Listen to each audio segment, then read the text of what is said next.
Technology is not a wonderful tool for everyone. It has its issues. So we will continue with a smile. Some of the resources that I really encourage you to use are MoBot, which is Missouri Botanical Gardens. They have a fabulous website, and I'll show you a little bit. USDA also has range maps, and Lady Bird Johnson Wildflower Center in Texas is another great one. This is what the Missouri Botanical Gardens looks like. Their website, you can easily put in, excuse me, my mouse keeps jumping here. You can easily put in the name of the plant. Of course, this is the scientific name. Common name is pawpaw. If you're just new to native plants, you're going to learn a lot of scientific names purely because it's a lot easier to make sure that you are having the right plant. If you've been in this for a while, you know that we like to be complicated and call everything different and call everything the same thing sometimes based on your region. So scientific names, if you look up a plant by its common name, you can easily find its scientific name, which is right here, Asimina triloba, and then enter that in to make sure that you have the plant that you're looking for. This will tell you bloom time, descriptions, plant photos, IDs, the native ranges, how tall it gets, how much it spreads, is it fragrant, does it need full sun, part shade, does it need water, how much water. If you're buying something like me and you forget that your plant tag somewhere is in the back of your car with the 50,000 plants that you bought at the garden center, are you all excited for doing that? I am very excited this year. And then you go, well, what did I buy? Where did that tag go? This is a great resource. One I use consistently in the trade. This is another one. This is the Lady Bird Johnson website. Same information again. But here, take a look down here at all these different common names. I love this. Pawpaw, common pawpaw, custard apple, Indian banana, and wild banana. So this is really great because if you are of a different region or from a different region of the United States, you all call it something different. Perhaps the most common here in Ohio is the pawpaw. But if you're from somewhere else where they call it the custard apple, you'll know that we're talking about the same plant here. And we have the USDA website here. USDA native status is going to tell you that it's native to the lower 48 and Canada, and talks a little bit about the tree itself. And a little bit, we can see more names written in, basically the same ones, and talks about a little bit about the fruit, where it's what it's tasting like, custard apple, sugar apple, and also who eats it, squirrels, opossums, raccoons, all sorts of wildlife. We're getting some pretty awful feedback again. If you wouldn't mind to please take a second to make sure that you are muted. That makes it much easier for me to be able to hear everything. I'm just gonna do a quick look. Looks like we're all muted. Thank you so much. Looks like Jessica's back on. Here's another USDA screen grab talking a little bit about where this is located. You've got some range maps here, some plant docs. So this will, and I believe I include a screen grab on the next slide. Yes, this will give you these plant guides. These are also really fabulous because you can print these out. They usually are about 2 pages or less.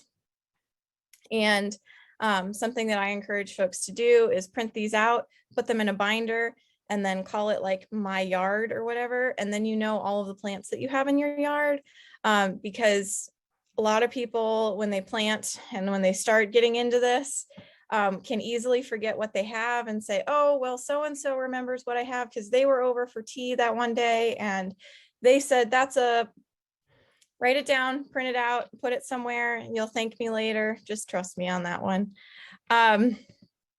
This is the range map. So this will show you where it's introduced.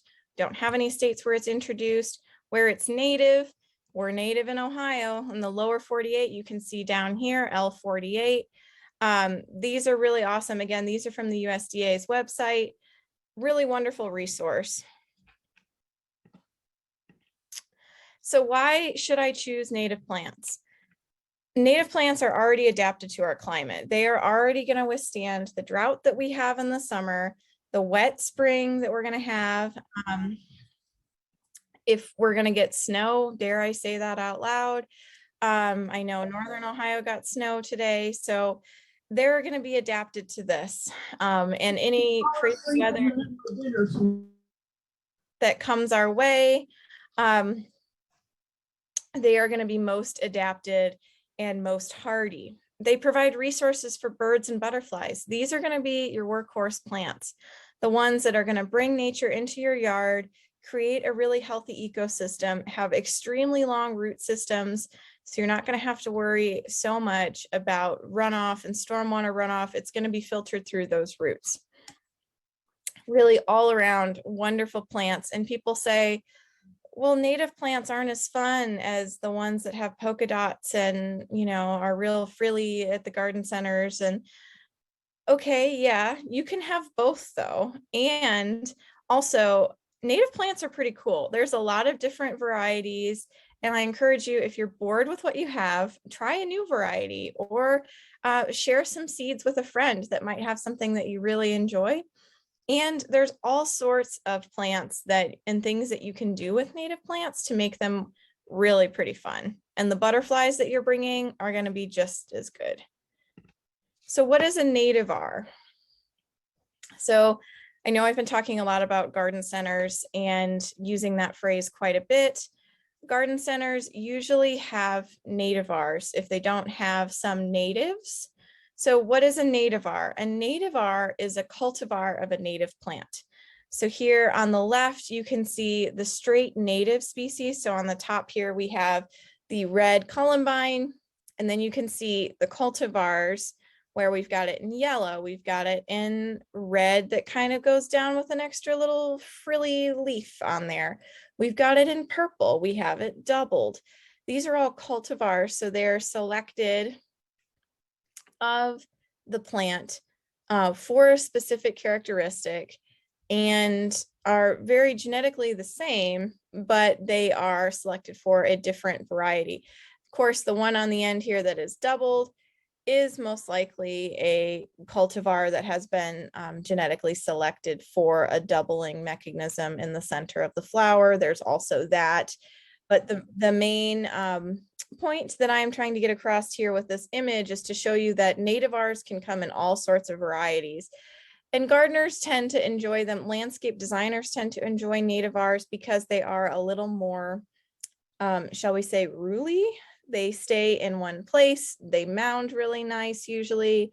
They're usually short statured, perhaps an ironweed or a Joe Pye weed. If you're familiar with those are going to be about 8 feet tall at their highest if they're really happy. And some people don't have that spot, right? So perhaps they choose an iron butterfly instead of an ironweed straight species. Iron butterfly tends to be one of my favorites. It's about 2 feet at its tallest.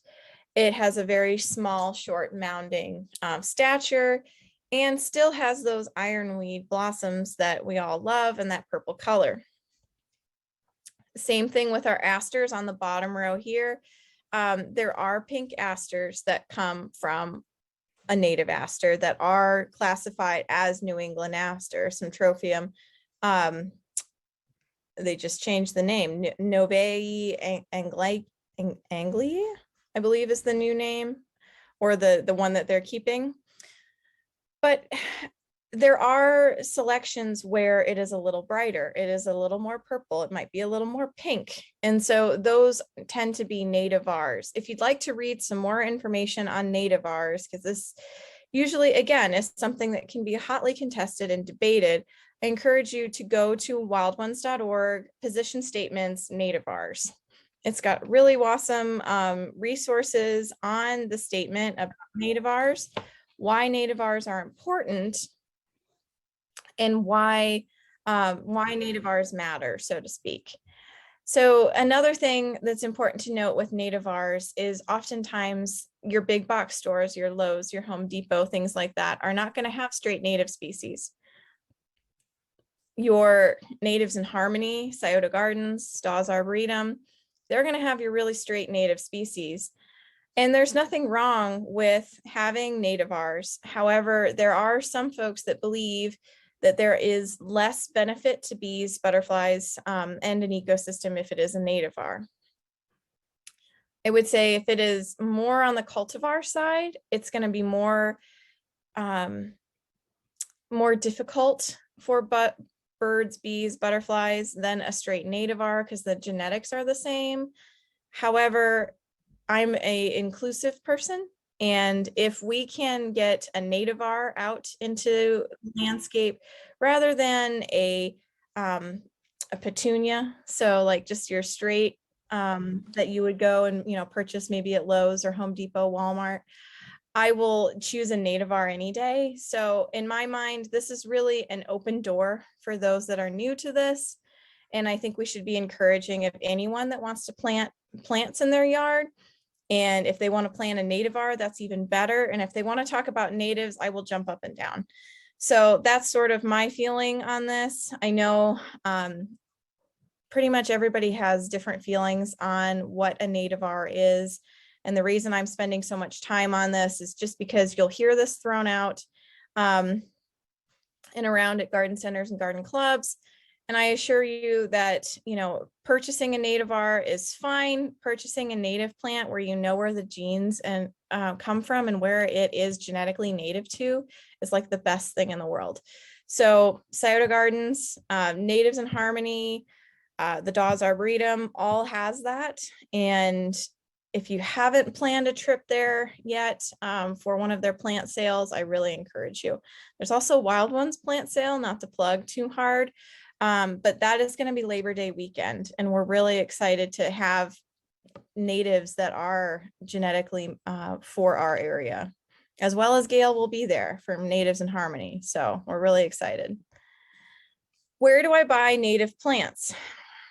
Like I was saying, another one that I forgot to put on here is Leaves for Wildlife. That's also a really great one. She has quite a few trees. She will also be at our plant sale for Wild Ones native plant sale the Labor Day weekend. How do I begin with the design? Draw your existing landscape. What's your soil like? Do you have any low spots? Think about what you want to do first. Think about what's really driving you nuts. Make that phase one. Think about something that's not so bad and then start moving on, phase two, phase three, phase four. Most of us don't have, an extensive gardening budget, an unlimited gardening budget, especially with the price increases that we're seeing with food and gas. I imagine we'll see that this spring with plants as well. So think about it more in phases and what you can do realistically with your time and money in 1 year, 2 years, 3 years. Perhaps you have spots that you're really happy with. Maybe make those last. See what happens in a few years. And perhaps, once you get started, you might decide something new. Think about your square footage. Think about what areas you have, how big of areas you have. And also if you have an HOA, and think about, what your homeowners association, what zoning looks like. All great questions. If you live out in the middle of nowhere, this doesn't apply to you, obviously, but I know that's another one of the biggest questions I get is how do I battle my homeowners association?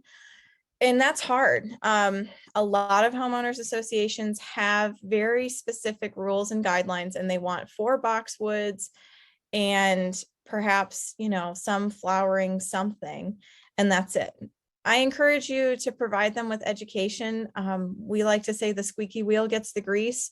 So, be kind, but also provide some education on perhaps why those boxwoods aren't really providing much benefit in your yard. You can also do natives in container. And I know that I said the roots are really long on a lot of those natives, but some natives will do well in container. And it is often a way that people can get around their homeowners association. Wild Ones has some pretty awesome resources coming up on the Wild Ones national page on our YouTube for encouragement on homeowners associations and weed ordinances. So one of the best places that I think for design inspiration is Wild Ones Native Landscape Designs. There's an entire website that has been funded by a Stanley Smith grant, which is a horticultural grant society trust that provides organizations with grants in order to promote basically horticulture, conservation, and getting the word out about native plants, the importance, education. And one of the ways Wild Ones has done that is through this Native Landscape Designs series. We have about 6 or 7 designs currently. The one that we're going to look for our area is the Toledo design. And again, if you just type this into your server, Native Garden Designs Wild Ones, it should come up, just be the first or second thing that's on there. And the Toledo design, as seen here, it's an entire PDF that you can download that has basically done everything for you. It talks a lot about the design qualities and characteristics that I'll talk about a little later. But see how much lawn is there? Not quite a bit at all.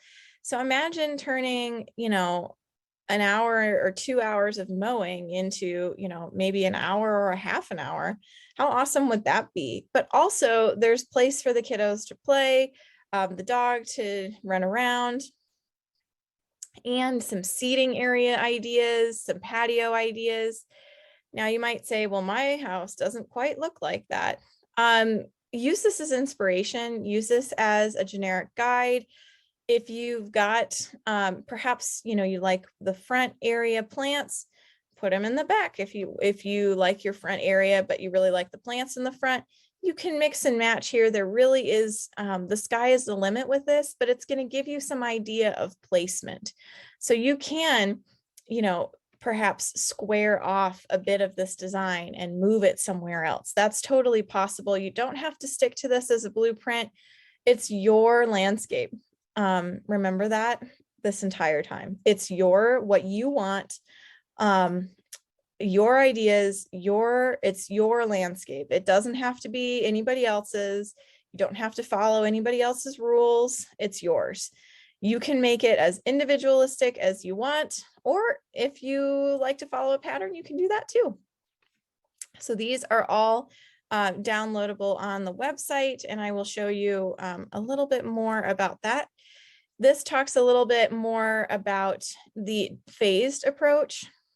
One of the biggest questions I get asked as well is, we go and tour a garden for Wild Ones and people will say, this is beautiful, but how long did this take you? Oh my gosh, this must have taken you 15 years to get it this way. And often the answer is yes. It's a lot of work. It's a lot of hard work, but chunk it down, make it a phased approach. Phase 1, perhaps you want to look at your front yard, what everyone else sees. Maybe you make that happen this year. Maybe you make the sides your phase 2 or phase 3. Maybe, your last phase is the back of your property. Maybe you flip it. Maybe you spend more time in your backyard and you make that phase 1 and say, who cares what the front looks like? I'm enjoying the back. Make this as individualistic as possible and really encourage you to look at what you have existing. People will say, well, I have a giant oak tree in the backyard and it's right smack behind the house and it looks nothing like this. Take out bits and pieces from the design and put it where you think it matches your yard. And we'll talk a little bit more about that. So here are some elements to keep in mind, and we'll go through each one of these. Taller in the back. You want the tall, big plants, your Joe Pye weed, your ironweed, some of your sunflowers that you're going to plant, all your heliopsis, all in the back. Round your edges. People aesthetically, we as humans like rounded edges and we like odd numbers. We especially like rules of 3. So if you have 3 plants and you want to make it a large clump, maybe plant 6 or 9. Beefing up things in rules of three allows you for our next point of clump plantings. We also like a lot of color. Most people don't like to see a lot of mulch, and they don't like to mulch, right? It's a lot of work. It's heavy. I have to bring all that stuff in there. It's often got dyes and smells awful, and your hands are black. You can tell I hate mulch, right? You can mulch in the front of your landscape, but if you keep to the rules of threes and the clump plantings, you won't need much mulch because you won't have much area that will need it. You won't have many weeds because you will have all forbs or flowers. Think about year-long color. You know, don't plant just one thing that blooms, you know, just once. Think about color for an extended period of time. Think about location, what the plant would really like. Sure, it could survive with wet feet, but it will really thrive with a moist, well-drained area. Also, expense, that's really important too. Think about how much you have to budget for this, and, you know, budget a little under, because you probably are going to go over budget if you're anything like me. So I want to show you some pictures, because just saying those things doesn't really help if you're a visual person like me. So we're going to talk a little bit about what that looks like. So here we have a wonderful photo of a landscape where you can definitely see that the taller is in the back. We have some beautiful purple ironweed. We've got some milkweed here, some gray-headed coneflower that's about the same height. And then we get a little bit shorter into a smaller Joe Pye, some spiderwort purple down here, and some shorter statured black-eyed Susan, or excuse me, sweet brown-eyed Susan. Looking at your edge, this picture really does everything that I'm saying when I'm saying edges are everything. Nice rounded curvilinear edges will really make the area pop, will really transform your landscape. And it's easier to mow around. What you do have to mow around, it's easier to work in. And it's just going to create that overall superiorly designed effect with a rounded edge. Rules of threes. You can see down here in these long purple sticks, if you will, are liatris, and they're planted in 3 clumps. You can also see these monarda are planted in 3s. It's just more aesthetically pleasing. And then they did something quite special here with I believe these are supposed to be wood poppies, the yellow ones here with some smaller purple monarda. They've done every other to really bring out the color, because they are contrasting colors, purple and yellow, and it really does pop on their landscape. That's something else you can certainly do, but you can see how those triangulars, rules of three really make a landscape, draws your attention to it in the photo, and also helps with the idea of clump planting. So you have minimal mulching. You can see here how minimal the brown is in comparison to if we were to plant a very small plant in here. So clump plantings, as I said, you can see here how these are nicely clumped. Really going to provide you with mature, great looking areas and additions to your landscape. If you feel that perhaps you bought really small plugs for your landscape and you didn't buy, you know, larger plants, that's okay too. Just put a few more and clump maybe 3 small ones and do like 9 plants. So maybe you do 3 in one, so to speak, clump, and then space them out just ever so slightly so that it really explodes that area of color. This is an example of what I mean by a lot of mulch. You can see here around the heuchera that they don't really have a lot of plants. They have 1 or 2 small plants. Now things will grow up and things will grow into spaces. So if you're buying really small plants, give it a couple years, but keep the idea that you can always add more into that if you don't like how they've clumped or you don't like how they've grown up. A lot of these are mature sizes and really quite small. I would have put much more ground cover in here, just to minimize one, your mulch, and really create a pop of color and effect. So you can see here, this is a really great photo of what I'm talking about. With less mulch, you can hardly see any mulch in here. Plants have really grown up. This is the Dig Your Garden landscape design photo, credit to them. And they mentioned that this is after 7 months. I chose the photo primarily because of, again, you can see those clump plantings, but you can also see what I mean by planting in quite heavily in order to get that really beautiful color. And say you can see here with this aster, it's sort of creeping over the edge onto this stone. This is the best part of native plants. This is when you go in there with your trowel, cut a little piece off and hand it off to your neighbor. Perhaps you do, instead of a little free library, you do a little free native plant, and have them in the front of your yard and share the love of native plants with others in the education. This is what it's all about, is being able to have quite a bit so that you can share with others. Again, you can see some of those beautiful clumps, resounding color, and just a beautiful example of an edge as well. Very rounded, not a whole lot of mulch in there, you can see, and a whole lot of color. And I assure you, a whole lot of life lives in there as well. So something that I hear often too is, what do I do about grandma's peony? What do I do about the giant tree in my yard that maybe isn't native, but I don't want to get rid of it? That's too expensive. What do I do about, X, Y, Z? You don't have to throw the baby out with the bathwater. You don't have to get the chainsaw out and dig everything up. I'm not saying get rid of grandma's peony or grandma's daffodils or daylilies. If that's important to you, that should be an important part of your landscape. What I'm encouraging you to do is plant in natives around grandma's peony. Perhaps you put in, some smaller Monarda or bee balm, gray-headed coneflower around that tree that you don't really, you don't want to get rid of it, but maybe it's not native.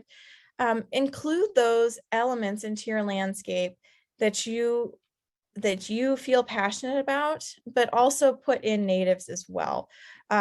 Co-planting like that will give you the effect that you're looking for of providing an ecosystem and benefit, but also it will give you more solace in knowing that you've kept the things that are important to you, you've created a more productive landscape, and you've also had really the benefit of both.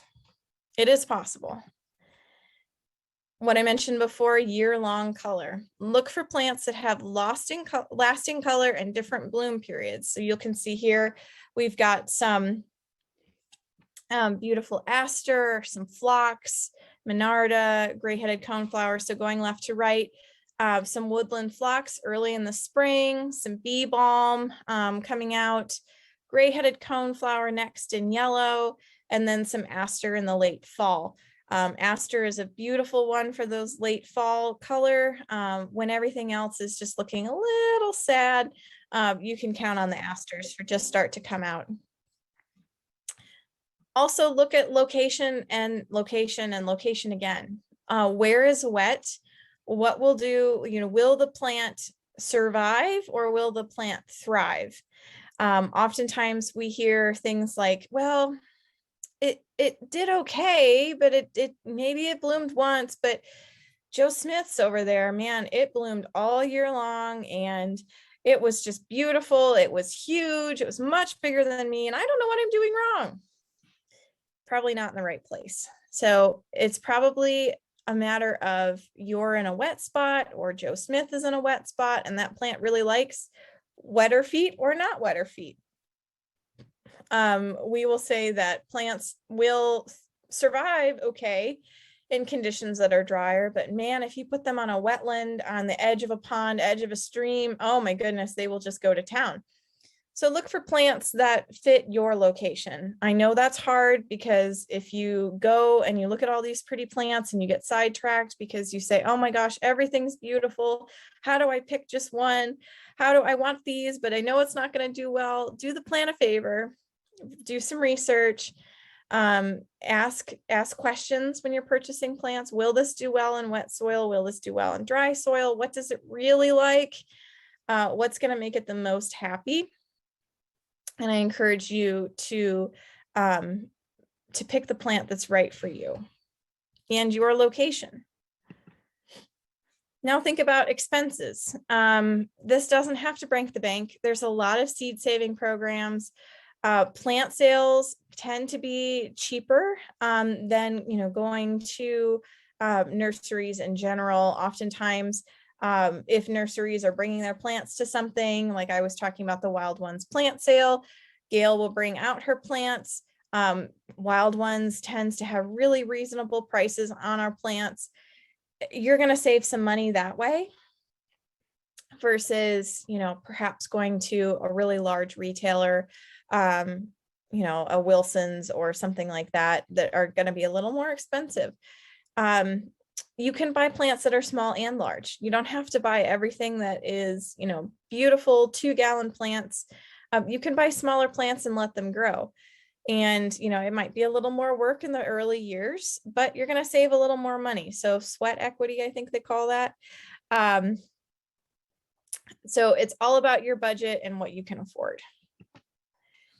Designing for wildlife, really keeping that in mind, keeping plants that birds, butterflies, bees are going to enjoy.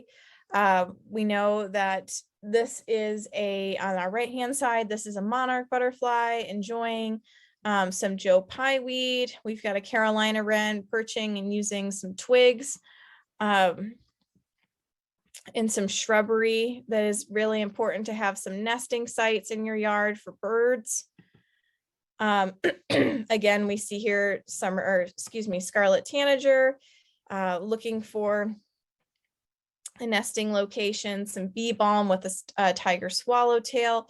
Really, this is the future of a landscape with native plants. Bringing all of these things a little closer, a little more enjoyable, so you can see this. Now, the left-hand bee is probably one of my favorite bees. It is a long-horned bee. You can see these beautiful long antennae. This is a Melissoides bee that is a specialist bee. It only feeds on this ironweed. It will only feed on ironweed. And that is why, my friends, why it is so important to plant native plants, because there are birds, butterflies, bees that only feed on certain plants. We know that the monarch in the right-hand photo here likes milkweed. We've heard that story quite a bit, but there are others. There are countless others where they only rely on one plant. And that's why it's so important to diversify your landscape. Get as many native plants out there as you can, because certain creatures are relying on us for success. So a little bit more about those creatures. We have pollinator host plants. So these are plants that are reliant on, butterflies that are reliant on these specific plants. We know monarchs and milkweed. We have swallowtails, zebra swallowtails, and pawpaws, giant swallowtails. All of these butterflies are reliant on specific plants. So how wonderful would it be to have these butterflies visit your yard? Plant some of these plants. Plant a ruellia, plant a pawpaw, plant some milkweed, some passion flower, and that is how you can get them into your yard. A little bit about some bird-friendly plants as well. This is one of my favorites. This is an elderberry. Birds love these. Humans love these too. So if you're someone who is a favorite of elderberry pie or jam, have to get to it before the birds do, but the birds will love this and really thank you for them in your yard. We've got some sweet black-eyed Susan here, another favorite among the finches. as well as this one, coneflower. Oftentimes we don't get to enjoy the flower for the longest period of time because the finches will be out there swaying on the butterfly, or excuse me, on the flower, as well as some butterflies will use it for a nectar resource, and the birds will love this as a natural bird food. As I mentioned before, take this in phases. Not everything has to happen at once.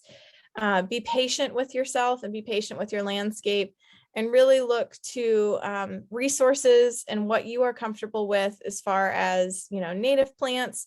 Look to those that you can trust, and as well as, tour some other native landscapes that you have in your area. I know oftentimes we have garden tours at Wild Ones where we will talk with homeowners that are maybe 15 years in, maybe 2 years in, and we'll share ideas.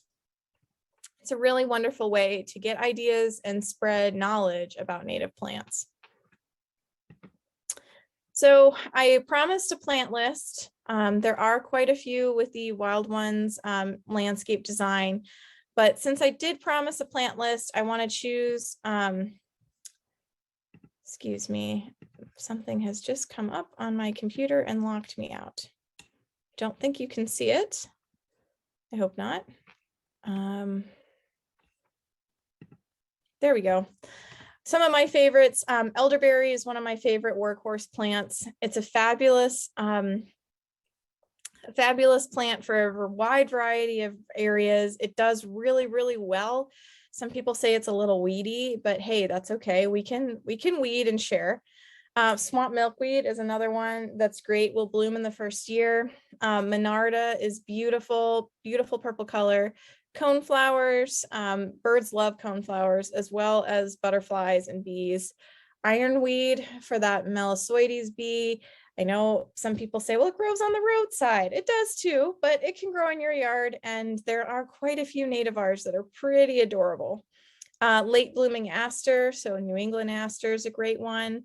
Queen of the Prairie, if you're looking for something new this year, and perhaps you have a lot of the plants that I've talked about. Queen of the Prairie is the most beautiful cotton candy-like flower that is so delicate and so fluffy. You'll be obsessed with it. Columbine, if you live in a more shaded area or woodland area, that's a beautiful plant. The hummingbirds love this in the red color.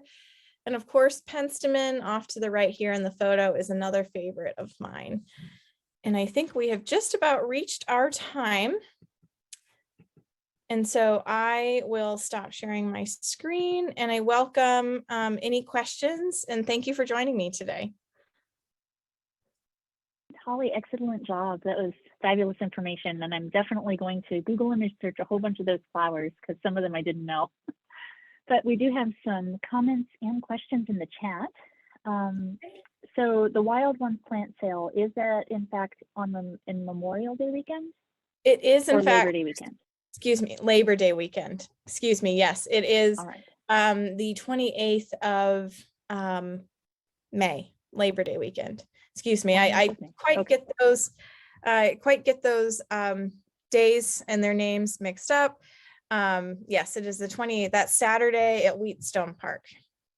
Excuse me. Excellent. Do you know the hours for that? The hours should be on our website, Wild Ones Columbus and /events. Thank you. And there was a short conversation here on the chat where somebody said, I thought Liatris was invasive. Yep, said, so maybe you're thinking of Lythrum? Yes, so purple loosestrife is invasive. Yes, good catch. Liatris is native. It is not invasive. And it is one that I think some of us wish it could be a little bit more aggressive because it is quite delicate and not quite, it's not quite as aggressive as like an elderberry would. And so, yes, loosestrife is invasive. And then our next question, Kathy saying that she wants a longer blooming period. I would encourage you to try a coneflower. They're really going to bloom for quite a long period of time. Monarda will also bloom for a few months. But a coneflower is really wonderful for long blooming. And then I would say, you know, as far as dull and weedy goes, perhaps perhaps look for more color. And I'm not quite sure what she's meaning here with weedy. But I encourage you to find some plants that have you know, a longer blooming period, might be some coneflowers. So try to add some of those into the mix. Right. Then a longer question, will the native plants attract more critters like voles and chipmunks? And will it be harder to keep ticks and flies at bay? So yes, with creating, with having native plants, you will have a native ecosystem. And so, you know, voles and chipmunks aren't necessarily attracted to native plants, but they might be attracted to the creatures that live on native plants. And so I would say, you know, if you're really, really concerned about this, have a heart traps are great resources that you could trap some of these items. There are resources that you can look into that perhaps, you know, spreading natural mixes that would repel some of these critters.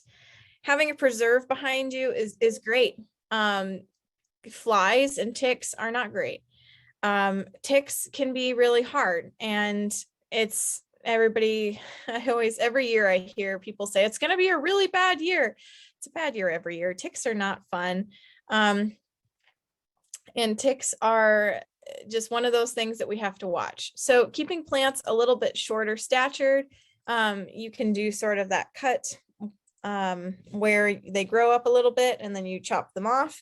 Keeping them a little bit shorter statured is an idea, but also I would say, and she's asking how often do you need to cut them back? And that brings up another really great point too. You can cut them back once they get about a foot tall and they will resprout and grow. Most plants will do that. We tend to keep our trails at the Dawes Arboretum where we mow the trail and then we mow a side in and then it keeps it up on the other side. So it's almost like a stair step. And that will keep some of the ticks away from the trail because of the longer plants are not right on the trail. And then it will still have the blooming color in the back. So you can also do that, you know, keeping a little bit shorter, perhaps weed whacking a little bit shorter to your path. And how often do you cut native plants back is a really great point. A lot of people will say, I'm so eager to get out in the garden. It's time now, and let your garden sleep a little bit. This past 2 weeks ago, I believe, when we had that beautiful 75-degree day, I know I saw a lot of people out there eager to get ready for the gardens. You still have a lot of nesting bees that are going to be in those twigs. So keeping some of those twigs from your native plants that have died back, and some of the food is still on there too for the butterflies, the birds, the coneflowers. They'll get creative in the winter when it's a colder winter or when there's not much food left. So keeping it for a little bit longer, letting it sleep just a little bit longer. And then I would encourage you, you know, late April, early May to go out there and really chop things up. What are some short statured native plants? Those are going to be, Monarda is a shorter stature. There are, like I was saying, the nativar of ironweed, iron butterfly is a much shorter statured plant. Coneflowers, purple coneflower tends to be much shorter. If you don't want really bushy, cardinal flower is a great one too. That's going to be shorter, but it's going to be less wild. So sometimes we don't like things that are really tall because they tend to, you know, grow and then flop over. And so perhaps looking at something that is more single rather than a giant bush is better in stature. And Anne says, where is Wild Ones located? So we currently, we don't have a home base for our chapter. We have a home base for our national chapter in Wisconsin. But each chapter is essentially volunteer led by a board. And then we have certain meetings, events just about once a month, and at different locations. So today we are having an event at 4 o'clock at Inniswood. All are welcome, totally free. Going to be talking about seed saving.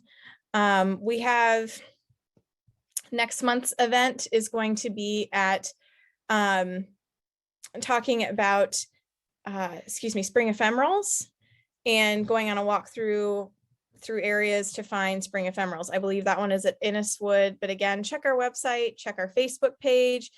We have a group, Wild Ones Native Plant Talk, and basically if you have a question, we've got answers.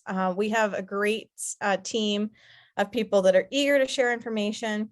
We also have great webinars. So we have a YouTube channel and we have a lot of free information. I really believe in that this information is for everyone and we shouldn't be exclusive of anyone, whether you are just learning, whether you have done this for 20 years, we can all learn from each other and it should be free as well. We do have some events that are members only, so I encourage you to become a member. It is very reasonably priced with student and low income options, as well as individual and household options. And that's more on the website wildones.org. And you'll see us out and about in the community as well. Websites were recommended. USDA, Mobot, and Lady Bird Johnson is a great one. The fourth one I think you're thinking of, Candace, was Wild Ones. We have, like I said, we have our Facebook group. We have, which is Wild Ones Native Plant Talk. We have our page, Wild Ones Columbus. We have an Instagram account, Wild Ones Columbus. And as I said in the beginning, all of our emails are listed on our website on the Contact Us page. If you're interested in asking a question, perhaps you have some thoughts that you want to bounce back and forth, please send us an email. I'm happy to work with you to help you to design your landscape, as well as any questions that you might have. Yes, Wheatstone Recreation Center. Bought wildflower seeds. They say to have a cold period.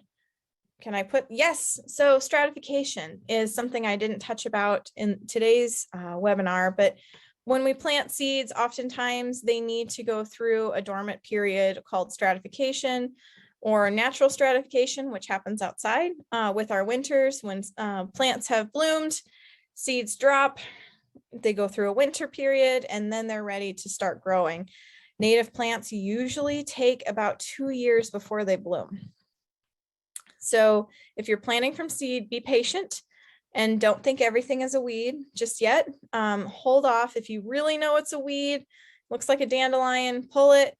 But if it's just a little wee baby plant, keep it there and just wait and be patient.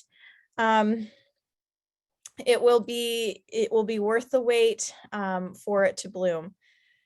And Midwest Native Plant Society website and events are outstanding. Yes, they are.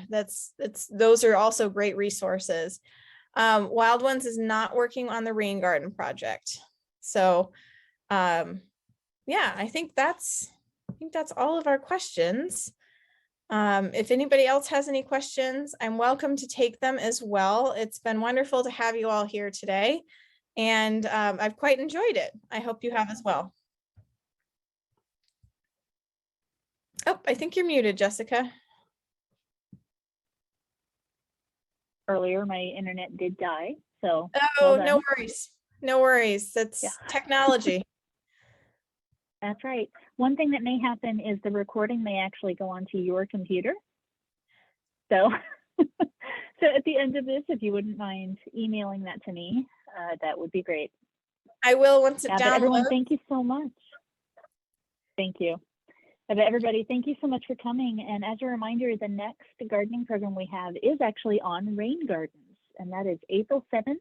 It is an online one, and it is at noon. So that is not next week, the week after, coming soon. So Thank you. but thank you again. Very good job. And thank you everybody for coming. Thank you, everyone. Right. Have a great day. All right, you too. Lowe's. Bye.